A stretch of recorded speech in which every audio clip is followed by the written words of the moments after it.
നിനക്കെന്റെ ശരിക്കുള്ള സ്വഭാവം അറിയില്ലട്ടാ. തെറിവാണോടാ കൊല്ലക്കൂടി തെറിവാണോടാ. ട്രംപിനെ മാറ്റടാ, ട്രംപിനെ മാറ്റടാ. എടാ ട്രംപിനെ മാറ്റണോ ബുഷിനെ നിർത്തണം എന്നുള്ളത് നീ അമേരിക്കയിൽ പോയി പറയടാ. നീ എന്റെ വീട്ടിൽ കിടന്ന് പറഞ്ഞോണ്ടിരിക്കും. എടോ അതല്ല, എനിക്ക് ഇവിടെ കിടന്ന് ഉറങ്ങണം. ഇവിടെയോ? നീ എന്റെ മൂത്ത മകൻ രഘുവാണോടാ? അല്ല. ഓ അങ്ങനെയാണ് എന്റെ ഗൾഫിലുള്ള മോൻ സുമേഷ് ആയിരിക്കും. അല്ല. അതല്ലെങ്കിൽ ബാബുവിന്റെ മോനെന്ന് നാട്ടുകാർ വിശ്വസിക്കുന്നു. അതൊന്നല്ലോ. എടാ ഇവരാരുമല്ല പിന്നെ നീ എന്താടാ എന്റെ വീട്ടിൽ കിടന്നുറങ്ങുന്നത്? നീ നിന്റെ കുടുംബത്ത് പോയി കിടന്നുറങ്ങടാ. അതല്ല, എന്റെ അച്ഛനാടെ വലിവ് കുറഞ്ഞു പറഞ്ഞോണ്ടിരിക്കുക. ഇന്നോ 4 ആൾ തട്ടിപ്പോവും. അപ്പൊ അതിന്റെ ഒടുക്കത്തിന് ഊത്ത്. നിന്റെ അച്ഛൻ അങ്ങനെ ഇന്നോ നാളെ തട്ടിപ്പോവില്ല. നിന്റെ അച്ഛൻ 100 വയസ്സ് വരെ ജീവിക്കും. അത് എത്ര ഉറപ്പ്? ഉറപ്പാ? അത് എനിക്കറിയില്ല. എടാ ഈ വരി കുറയുന്നതിനനുസരിച്ച് മൈലേജ് കൂടും. നിന്റെ അച്ഛൻ തുടരും. എടാ അതല്ല, നിങ്ങൾ 24 മണിക്കൂർ ഇങ്ങനെ ഊതിക്കൊണ്ടിരുന്നാണ്ടല്ല. നാട്ടുകാർക്ക് ഉറങ്ങാൻ പറ്റില്ല, വീട്ടുകാർക്ക് ഉറങ്ങാൻ പറ്റില്ല, നിങ്ങൾക്ക് ഉറങ്ങാൻ പറ്റില്ല. നിങ്ങൾ എത്ര മണിക്ക് കറക്റ്റ് ഉറങ്ങുന്നത്? 4 മണിക്ക്, 5 മണിക്കാ? എടോ എന്റെ കുട്ടിക്ക് പഠിക്കണോ? എന്താ എന്താ ഒരു സാധാ ബാൻഡുകാരന്റെ ബാൻഡ് ജീവിതത്തെ പറ്റി ഒരു കൊച്ചുകുട്ടിക്ക് ഇത്രയ്ക്ക് പഠിക്കാനായിട്ടെന്ന് ഞാൻ അറിഞ്ഞു. സർക്കാരിന്റെ ഓരോ കാര്യങ്ങളെ ഒരൊറ്റ അടിക്കണ്ടല്ല. നീ ഇന്നലെ ഊതിയില്ലേ? അതുകൊണ്ട് ഞാൻ കൈ ചെണ്ട കൊട്ടി. എന്തിനാന്നറിയാ? നിന്നെ ഉറക്കാതിരിക്കാൻ വേണ്ടി. അത് നീ ചെണ്ട കൊട്ടിയായിരുന്നാ? എടാ ഞാൻ വിചാരിച്ചതറിയാ, നമ്മൾ ഈ കോഴിക്കട ചെന്ന് കോഴി മേടിക്കാൻ നേരത്തെ ഈ കോഴിന്റെ കഴുത്ത് അറുത്തിട്ട് ഒരു ഡ്രമ്മിനകത്ത് ഇടൂലോ, അതിങ്ങനെ കിടന്ന് കടകടകടകടാന്ന് പറഞ്ഞിട്ട് ചെറുകിട്ട്. അതാണ്. ഓ അത്രയ്ക്ക് നല്ല താളബോധം. എടാ അതെല്ലാം നീ വിട്. നീ ഏതെങ്കിലും വന്ന സ്ഥിതിക്ക് എന്നോട് ഞാൻ കുറച്ച് കാര്യങ്ങൾ പറയാം. എടാ ഞാൻ പണ്ട് തൃശ്ശൂർ പൂരത്തിന് ഇങ്ങനെ ട്രംപറ്റ് വായിക്കുന്ന ഒരു സമയത്ത്. തൃശ്ശൂർ പൂരത്തിന് ട്രംപറ്റ് ഇല്ല. ഓ അങ്ങനെയാണ്. എലഞ്ഞിത്തറ പൂരത്തിന് ട്രംപറ്റ് ഇല്ല. മേവട പൂരത്തിന് ട്രംപറ്റ് വായിക്കുന്ന ഏതെങ്കിലും പൂരം ഉണ്ടോടെ? എനിക്കൊരു കള്ളക്കഥ പറയാനാണ്. പൂരത്തിന് ഞാനിങ്ങനെ സ്റ്റേജിൽ നിറഞ്ഞ സദസ സ്റ്റേജിൽ നിന്ന് ഇങ്ങനെ ട്രംപറ്റ് വായിക്കാം. എന്റെ വായിൽ നിന്ന് ഇങ്ങനെ പെരിയാറിങ്ങനെ അങ്ങ് ഒഴുകുക. പെരിയാർ ഒഴുകിയ ഇയാളെന്താ സഖ്യപർവ്വതം? അതല്ലടാ, പെരിയാറെ എന്നുള്ള പാട്ടില്ലേ, അത് വായിച്ചോണ്ടിരിക്കുന്നു. അങ്ങനെ വായിച്ചോണ്ടിരിക്കുന്ന സമയത്ത് ജനങ്ങൾ ഇങ്ങനെ നിക്കോട്ടോ. അതിനൊന്നൊരു സുന്ദരിയായ ഒരു പെൺകുട്ടി എണീറ്റ് നിന്നിട്ട് എസ്തപ്പാനാശാനേ പാവാട വേണം എന്താ കുട്ടി പാവാട ഇട്ടിട്ടില്ലേ? പാവാട ഇടാനിട്ടല്ല. എടാ പാവാട വേണം മേലാട വേണം എന്നുള്ള പാട്ടടിക്കാ. എന്നിട്ട് പാവാട അടിച്ചാ? പാവാട അടിച്ചോന്നോ? പാവാട അടിച്ച്, ബ്ലൗസ് അടിച്ച്, സാരി മേടിച്ച് അവളിപ്പോ എന്റെ ഭാര്യയായിട്ട് വീട്ടിൽ. ആ കുട്ടിക്ക് അങ്ങനെ വേണം. ആശാൻ ഞാൻ ഒരു കാര്യം പറയാം. നിങ്ങൾ ഈ 12 മണിക്ക് ശേഷം ഊത്തുന്ന പരിപാടി ഉണ്ടാ, ഭയങ്കര ശല്യാണ്, നിർത്തണം. അത് നിനക്ക് എന്നെ പറ്റി ഒരു ബഹുമാനം ഇല്ലാത്തോണ്ട്, നിനക്ക് ഒരു വിലയില്ലാത്തോണ്ട് നീ പറയുന്ന. നീ എന്റെ മൈനാകം കണ്ടിട്ടുണ്ടോ? ആശാൻ കൈസം തെങ്ങ് കയറുമ്പോ ചെറുതായിട്ടൊന്നും. എടാ മൈനാകം എന്നുള്ള പാട്ട് ഞാൻ വായിക്കുന്നുണ്ടല്ലോ. അത് ഞാൻ കണ്ടില്ല. അങ്ങനെയാണെങ്കിൽ നീ എന്റെ കടമിഴി കണ്ടിട്ടുണ്ടാവും. കടമിഴിയൊന്നും ഞാൻ കണ്ടില്ല, പക്ഷെ നാട്ടുകാരുടെ മൊത്തം കടം വാങ്ങിക്കുന്നത് ഞാൻ കണ്ടിട്ടുണ്ട്. നീ കുറെ നേരം ഈ പൊനഞ്ഞോണ്ടിരിക്കുന്ന കേട്ടാ. എടാ നിന്നെ പോലെ കലാബോധം ഇല്ലാത്തവന്മാർ ഏത് നാട്ടിൽ ചെന്നാലും ഉണ്ടാവും. കഴിഞ്ഞ ദിവസം ഞാൻ ഇതേപോലെ വേദിയിൽ നിന്നിട്ട് ഇങ്ങനെ ട്രംപറ്റ് വായിക്കാം. ഏതാ പാട്ട്? ഹരിമുരളീരവോ ഇങ്ങനെ വായിച്ചോണ്ടിരിക്കുന്ന സമയത്തടാ ഏതോ ഒരു താടിക്കാരനെ കേറി വന്നിട്ട് ചെവളക്കുറ്റി നോക്കി 2 അടി. അവൻ ഏതാന്ന് എനിക്ക് ഇതുവരെ മനസ്സിലാകില്ല. ഒരു സംശയം വേണ്ട, ഒന്ന് കേശവാസ് അല്ലെങ്കിൽ രവീന്ദ്ര മാഷ്. എടാ നീ കുറെ നേരം എന്നെ കളിയാക്കിക്കൊണ്ടിരിക്കുന്നത്. എടാ നീ ഒരു കാര്യം ചെയ്യ്, നീ ട്രംപറ്റ് പിടിച്ചേ, നീ ഒന്ന് വായിച്ചു കേൾപ്പിച്ചേ. നീ കളിയാക്കുന്നുണ്ടല്ലോ. സിമ്പിൾ അല്ലേ? പിന്നെ ആദ്യം ഇങ്ങനെ വായിക്കണം, ഇങ്ങനെ എടുക്കാം, ഇങ്ങനെ ടെസ്റ്റ് ചെയ്യാം.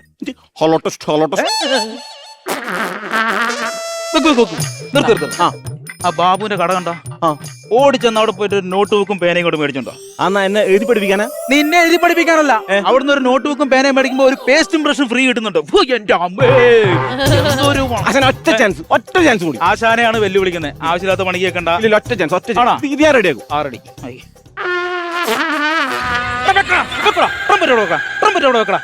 എടാ നീ ഇമ്മാര് ശബ്ദം ഉണ്ടാക്കിയിട്ട് വല്ല പിടിയാനെ ആയിരിക്കും, വല്ല കൊമ്പനാനെ ഇണചേരാൻ വേണ്ടി വരും. അല്ല തന്നെ എനിക്കൊരു ആനേന്റെ ഫിഗറും ഉണ്ട്. എടാ ഇതാ നിന്നോട് പറഞ്ഞത്, നിന്നെ കൊണ്ട് നടക്കുന്ന കേസല്ല.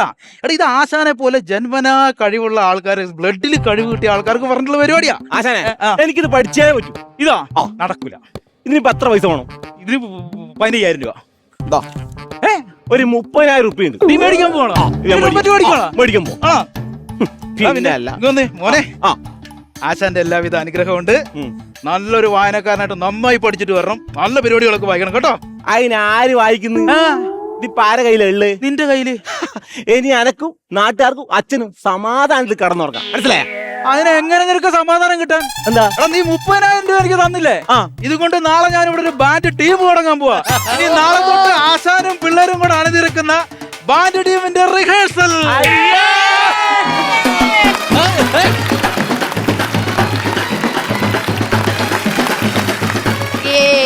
ഡെനീഷ് ആൻഡ് രഞ്ജിത്ത് ഗംഭീര പെർഫോമൻസ് ആയിരുന്നു, ഇഷ്ടപ്പെട്ടു.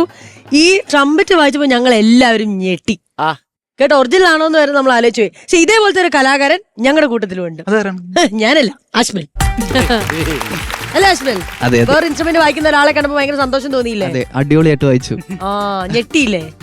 ഓക്കെ, എങ്ങനെയുണ്ടായിരുന്നു ഇവിടെ പെർഫോമൻസിനെ പറ്റി എന്നാ പറയാനുള്ളത്? നന്നായിട്ടുണ്ടായിരുന്നു, എനിക്ക് ഭയങ്കര ഇഷ്ടപ്പെട്ടു. ഒന്നാമത് എന്താ വെച്ചാൽ ഞാൻ ഇൻസ്ട്രുമെന്റ് കണ്ടപ്പോൾ വയലിനും വീണയും പഠിച്ചതാണ്, പക്ഷെ അത് പൂർത്തിയാക്കാൻ പറ്റാതെ അവിടെ വെച്ചതിന്റെ ഒരു ഇത്. എപ്പോഴും പൂർത്തിയാക്കാൻ പറ്റുമോന്നൊന്നും അറിയില്ല. പക്ഷെ വയലിൻ എന്റെ വീട്ടിൽ കമ്പിയൊക്കെ പൊട്ടി അതേപോലെ ഇരിക്കുന്നുണ്ട്, വീണ എന്റെ ക്ലാസ്സിൽ ഇരിപ്പുണ്ട്. ആ കമ്പിയെങ്കിലും ഒന്ന് മാറ്റായിരുന്നു, ഇപ്പൊ തോന്നുന്നു മാറ്റിയാലോ. എന്തായാലും പെർഫോമൻസ് ഇഷ്ടപ്പെട്ടു. Thank you so much. Denish and Ranjith നല്ല കോൺഫിഡന്റ്ലി നിങ്ങള് സ്റ്റേജ് കൈകാര്യം ചെയ്തു. ബിക്കോസ് ആദ്യമായിട്ട് നിങ്ങൾക്കൊരു സ്റ്റേജ് വേദി കിട്ടിയിട്ട് നിങ്ങൾ പെർഫോം ചെയ്യാന്ന് ആ ഒരു ഫീൽ വന്നില്ല. നല്ല കോൺഫിഡന്റ്ലി, ഒബ്വിയസ്ലി ഞാൻ പറഞ്ഞ പോലെ തന്നെ സ്കൂൾ ഓഫ് ഡ്രാമ എന്ന് വന്നുകൊണ്ട് ഓട്ടോമാറ്റിക്കലി ആ ഒരു കോൺഫിഡൻസ് ഉണ്ട് പെർഫോമൻസിന്. എനിക്ക് പേഴ്സണലി തോന്നിയത് കുറച്ചും കൂടി സ്ക്രിപ്റ്റിൽ നിങ്ങളൊന്ന് ശ്രദ്ധിക്കണം. ബിക്കോസ് നമ്മളിപ്പോ കോമ്പറ്റീഷനിൽ വരുമ്പോ ഭയങ്കരമായ കോമഡി എലിമെന്റ്സ് ഉണ്ടെങ്കിലും എവിടേക്കോ ഒരു ഇതുണ്ടായിരുന്നു. പക്ഷെ I feel as A first performance you guys did A very good job. Okay, ഇപ്പൊ ഈ ട്രംപറ്റ് കുറെ വർഷമായിട്ട് പഠിക്കുന്നതാണോ അതോ ഇത് യൂസ് ചെയ്യുന്ന എങ്ങനെയാ? ഈ ട്രംപറ്റ് പഠിച്ചിട്ടുണ്ടോ? എന്റെ വല്യച്ഛൻ അച്ഛനെല്ലാം ബാൻഡുകാരായിരുന്നു. വേറെ പണികളുണ്ട്, പക്ഷെ സീസൺ ആകുമ്പോ ബാൻഡ് വായിക്കുന്ന ആൾക്കാരായിരുന്നു. അതുകൊണ്ട് എനിക്ക് ചെറുപ്പം തൊട്ട് ഇതിനോട് ഒരു ആഗ്രഹം ഉണ്ടായിരുന്നു. പക്ഷെ അച്ഛൻ സമ്മതിക്കില്ലായിരുന്നു ട്രംപറ്റ് വായിക്കാൻ. ബാൻഡിന് പോയി കഴിഞ്ഞാൽ നമ്മള് പഠിത്തമൊക്കെ നിന്ന് പോകും, പിന്നെ ഇതിന്റെ പുറകെ അങ്ങനെ പോകുന്ന വിചാരിച്ചിട്ട് പിന്നെ അച്ഛൻ അറിയാതെയൊക്കെ നമ്മള് വേറെ ചേട്ടന്മാരെയൊക്കെ എടുത്ത് ഇങ്ങനെ പഠിച്ച് പിന്നെ പഠനം മുമ്പോട്ട് പോകുന്ന കണ്ടുകൊണ്ട് പിന്നെ ആരും തടയാൻ നിന്നില്ല. അങ്ങനെ ഞാനൊരു PG വരെ ഞാൻ പിന്നെ ഒരു +2 കഴിഞ്ഞ് PG വരെ എന്റെ പഠനമൊക്കെ ഈ ബാൻഡ് വായിച്ചിട്ട് തന്നെയായിരുന്നു. അപ്പൊ അങ്ങനെ ഈ പ്രോഗ്രാമിന്റെ ഇടയിലൂടെ ഇങ്ങനെ നമ്മള് പ്രാക്ടീസ് കൊണ്ട് പഠിച്ച് അങ്ങനെ വന്ന, അല്ലാതെ മര്യാദക്ക് പഠിക്കാൻ പറ്റില്ല. ട്രെയിനിങ് കിട്ടിയിട്ടില്ല. വീട്ടിൽ നിന്ന് വെച്ചാൽ ഒരു കസിൻ ബ്രദർ ഉണ്ടായിരുന്നു, ആള് മരിച്ചുപോയി, എന്റെ ആശാനായിരുന്നു. അപ്പൊ നമ്മൾ ബേസ്മെന്റ് പഠിച്ചപ്പോഴേക്കും ആള് അസുഖം വന്ന് മരിച്ചുപോയി. പിന്നെ ഇത് പഠിക്കാനുള്ള എന്റെ സോഴ്സ് ഇല്ലാണ്ടായി. പിന്നെ ചെറിയ ചെറിയ ടീമുകളിൽ അവരോട് പ്രോഗ്രാമിന് പോയി അതൊരു വരുമാനമായിരുന്നു, പഠിക്കുന്ന സമയത്ത് ഒരു വരുമാനമായിരുന്നു. ഡാനിഷ് എന്താ ചെയ്യണത് ഇതല്ലാതെ? ആക്ടിംഗ് വർക്ക്ഷോപ്പ്, കുട്ടികൾക്ക് ആക്ടിംഗ് വർക്ക്ഷോപ്പ്, ചെറിയ നാടകങ്ങൾ, അങ്ങനെയുള്ള പരിപാടിയുണ്ട്. അല്ല, രഞ്ജിത്ത് എന്താ ചെയ്യണേ? മേഡം, ഞാൻ തിയേറ്റർ കഴിഞ്ഞതിന് ശേഷം നാട്ടിൻപുറത്ത് സ്കിറ്റുകളും പിന്നെ കുട്ടികളുടെ ചിൽഡ്രൻസ് ക്യാമ്പുകളുണ്ട്, പിന്നെ അമേച്ചർ നാടകങ്ങൾ ചെയ്യുന്നുണ്ട്. അപ്പൊ ഞാൻ ചെറുപ്പം സിനിമയിലുണ്ട്, ഞാൻ ഒരു 10-12 സിനിമ ഇപ്പൊ നിലവിൽ ചെയ്ത്.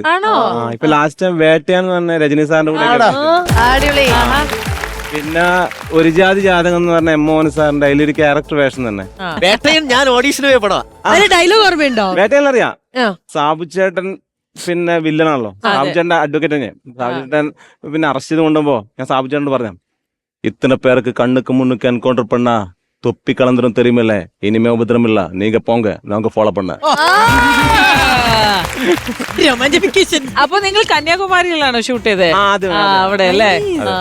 ശരി, നമുക്ക് അപ്പൊ എന്തായാലും ബാറ്ററി എത്രത്തോളം ചാർജ് ആയെന്നുള്ളത് നോക്കാം. മുഴുകണ പറന്നിറങ്ങേണ്ട ചുരി പല ചുരി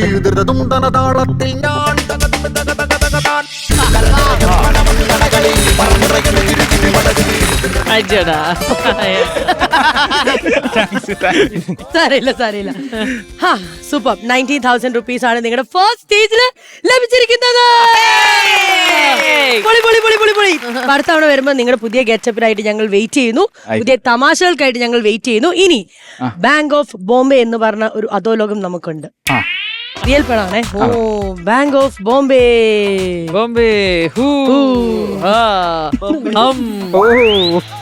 And da.